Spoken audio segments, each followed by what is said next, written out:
97,7 FM Asa Radio. Dari Asa untuk Indonesia. Suara edukatif, informatif, semua ada di sini.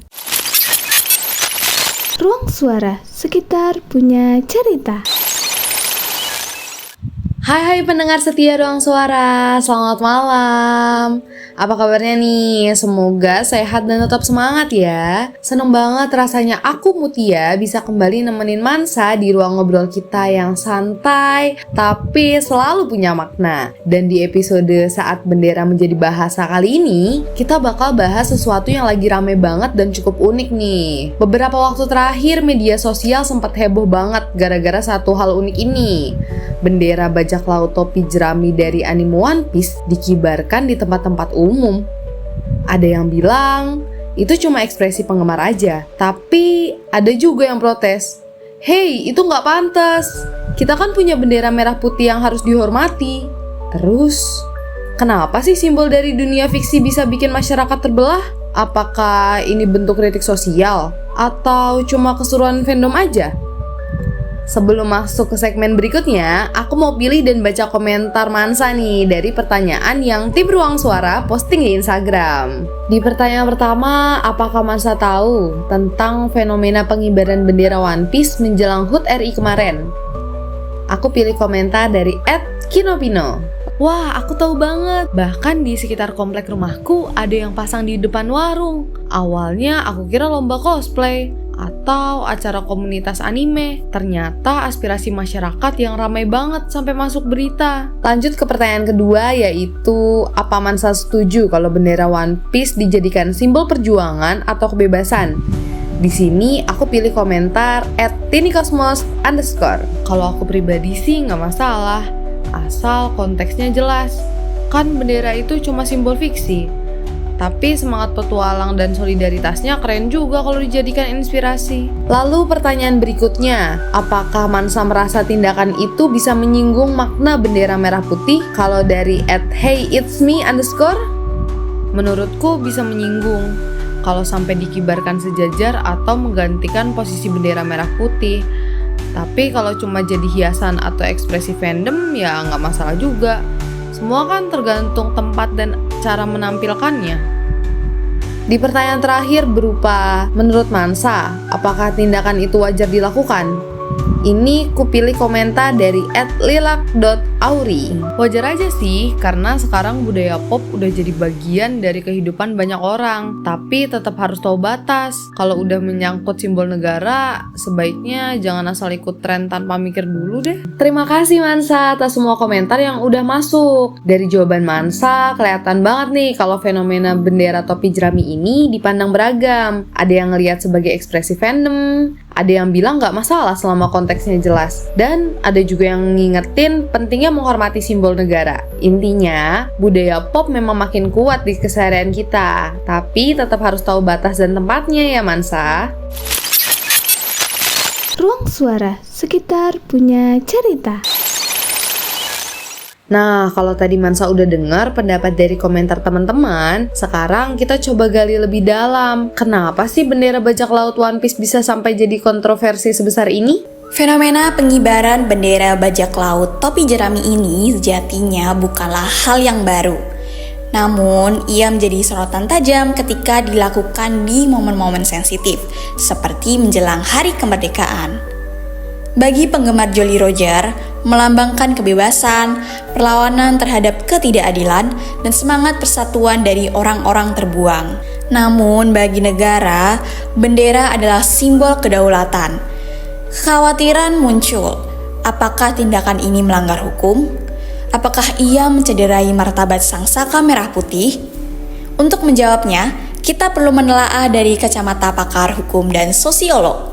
Untuk tahu lebih jauh soal batasan hukum dari fenomena ini, aku akan ngobrol dengan Kak Putri Ayu Rahmawati, seorang pakar hukum yang mengerti tentang aturan yang bersangkutan dengan tema kita kali ini.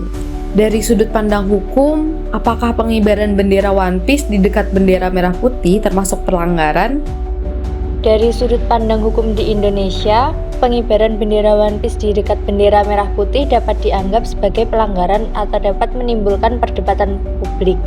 Namun, secara resmi tidak ada aturan yang secara eksplisit melarang pengibaran bendera tersebut selama bendera merah putih tetap diposisikan lebih tinggi dan lebih besar. Pasal 24 ayat 1 Undang-Undang Nomor 24 Tahun 2009 melarang mengibarkan bendera negara di bawah bendera atau lembaga lain. Apabila bendera lain dikibarkan, bendera merah putih harus tetap berada di tempat yang lebih tinggi dan berukuran paling besar. Namun, para pakar hukum berpendapat bahwa bendera One Piece bukan pelanggaran pidana selama tidak dilakukan dengan maksud menghina atau merendahkan bendera merah putih. Dan bendera merah putih harus tetap diposisikan paling tinggi dan besar. Bendera One Piece dianggap sebagai ekspresi sosial politik yang boleh dikibarkan selama tidak melanggar aturan posisi dan ukuran. Bagaimana seharusnya pemerintah menyikapi fenomena seperti ini agar tidak mengekang kebebasan warga? Pemerintah harus bijak, dialogis, dan proporsional dalam menangani fenomena pengibaran bendera One Piece agar tidak mengekang kebebasan warga. Berbagai sumber menyatakan bahwa pemerintah harus tegas dalam menjaga kehormatan dan simbol negara, terutama bendera merah putih untuk mencegah konflik dan ketidakstabilan. Namun, tindakan represif seperti razia atau intimidasi dapat menimbulkan kritik dan dianggap mengekang kebebasan berekspresi warga. Jika bendera tersebut tidak bermaksud menghina negara, apakah tetap bisa dianggap sebagai pelanggar aturan? Sebagian besar ahli hukum berpendapat bahwa hingga saat ini belum ada ketentuan hukum yang secara eksplisit mempidanakan pengibaran bendera selain bendera nasional jika tidak dimaksudkan untuk menghina negara atau menggantikan posisi bendera merah putih. Pemerintah bagaimanapun mengingatkan bahwa ada batasan hukum jelas terhadap pengibaran bendera One Piece yang dianggap menggantikan atau menggeser posisi bendera merah putih atau digunakan untuk memaksa orang untuk tidak mengibarkan bendera nasional. Menurut Undang-Undang Nomor 24 Tahun 2009 tentang bendera, bahasa, dan lembaga negara serta lagu kebangsaan, pelanggaran terhadap undang-undang tersebut dapat mengakibatkan sanksi pidana atau denda hingga 500 juta. Apa pesan yang bisa Kak Putri sampaikan kepada masyarakat agar bisa mengekspresikan pendapat dengan cara yang tetap sesuai aturan hukum?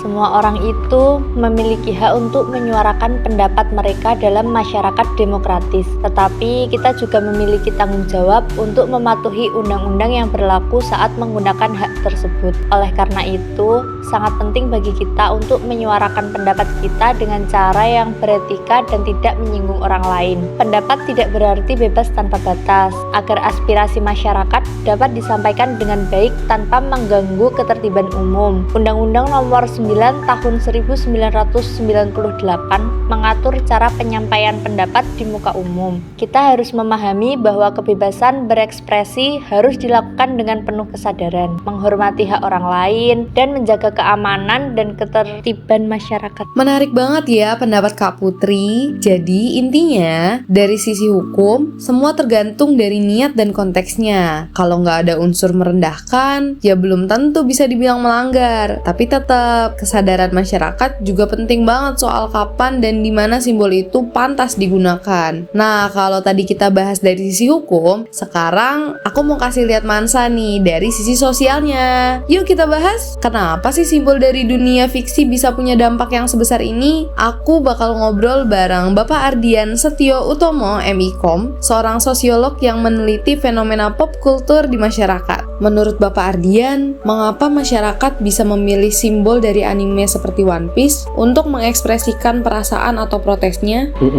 Kalau dilihat dari berita yang saya ikuti itu kan pas kemarin rame demonstrasi ya, karena ada pernyataan dari anggota dewan yang kurang sesuai dengan harapan masyarakat, sehingga karakter anime itu dipilih sebagai simbol untuk merepresentasikan sih. Kalau dulu tuh yang saya kenal karikatur, tapi ya maknanya itu jauh lebih aman karena nggak langsung itu juga bentuk anime yang merepresentasikan sesuatu yang sesuai keinginan masyarakat, menjurus pada sesuatu yang berbau politik gitu. Jadi pemilihan anime, karakter kartun atau simbol-simbol yang berbau visual itu relatif aman dan dipilih masyarakat untuk menggambarkan perasaan mereka yang dianggap sesuai. Ya walaupun nggak semua orang bisa sepakat ya One Piece itu menggambarkan kondisi masyarakat yang ideal, tapi banyak fans ya One Piece itu memilih gambar itu, bendera itu, dan basisnya juga banyak sehingga itu dipilih dan akhirnya viral. Apakah penggunaan simbol budaya populer seperti anime bisa menjadi bentuk baru nasionalisme atau justru dianggap bentuk penyimpangan budaya? Oke, ini menarik nih,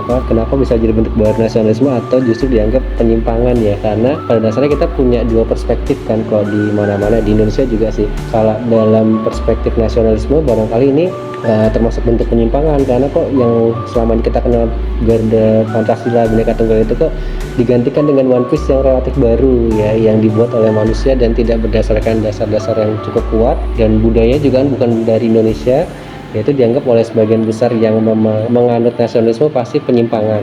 Tapi buat yang penggemar budaya, bentuk baru yang sifatnya populer itu ya buat kalangan generasi milenial ke bawah ya, Gen Z, Gen Alpha, yang memang mereka menyukai dengan hal yang sifatnya populer, tren yang positif. Justru One Piece itu sebagai bentuk simbol yang kalau menurut saya ya itu mudah dipahami untuk mengekspresikan emosi mereka, dibandingkan mereka harus mengikuti sejarah gitu, mengikuti apa yang disampaikan di sekolah. Rasa ini adalah bentuk baru dari budaya populer yang bisa diterima sih untuk kalangan tertentu, tapi untuk kalangan yang tadi nasionalisme sekali, ini dianggapnya bentuk penyimpangan karena ya nggak sesuai dengan yang selama ini kita pelajari ya. Jadi memang ada dua versi yang nggak bisa kita mana yang paling benar, mana yang paling salah tuh nggak bisa. Bagaimana Bapak melihat perbedaan pandangan masyarakat antara yang mendukung dan menolak aksi ini? Menurut Bapak Ardian, bagaimana sebaiknya masyarakat dan pemerintah bersikap agar perbedaan pendapat seperti ini tidak menimbulkan perpecahan sosial? Oke, ini menarik nih, bagaimana pemerintah bersikap agar perbedaan tidak sampai menimbulkan perpecahan, yang mana udah perpecahan sekarang malah dengan muncul One Piece muncul perpecahan. Kalau saya prinsipnya pemerintah harus meliterasi budaya dengan baik gitu ya, dikasih penjelasan antara dua kubu tadi, yang mendukung dengan yang menolak, yang menganggap kebebasan, yang menganggap ini sebagai penyimpangan nasionalisme. Literasi, buat ruang-ruang publik untuk diskusi, kemudian juga dalam berbagai cara mereka tetap mengedepankan nasionalisme yang lama tanpa mengubur si ekspresi baru tentang nasionalisme yang sedang viral seperti penggunaan bendera One Piece. Artinya pemerintah punya peran, dan akademisi seperti kita ini punya peran untuk membuat ruang-ruang publik. Jadi komunikasi itu tetap berjalan secara efektif, positif, tanpa ada yang punya persepsi masing-masing gitu kan. Kalau generasi yang milenial ke atas pasti dengan asumsinya, generasi yang milenial ke bawah mereka dengan caranya. Nah, ini harus diketemuin nih sama pemerintah, gimana caranya dengan membuka ruang publik tadi. Apakah anggota dewan juga terdiliterasi, ini sebenarnya bukan penyimpangan loh, ini sebenarnya hanya bentuk ekspresi yang kalau ini sudah sesuai ya masyarakat akhirnya bisa terima. Kan ini bukan hal yang negatif kan, One Piece itu kan hal yang positif gitu, hanya saja mereka mengekspresikannya aja. Dan dalam komunikasi kan, komunikasi ekspresif itu wajar dan sangat lumrah dilakukan, tinggal kita menyikapi seperti apa ya, selama sikapnya tetap positif. Ruang Suara Sekitar Punya Cerita. Dari obrolan hari ini kita belajar kalau satu simbol bisa punya makna yang beda-beda buat tiap orang. Ada yang nganggep itu bentuk kebebasan, ada juga yang nganggep itu bentuk ketidakhormatan. Tapi yang jelas, Ruang Suara selalu mencoba melihat dari dua sisi, karena di antara perbedaan selalu ada ruang untuk saling memahami.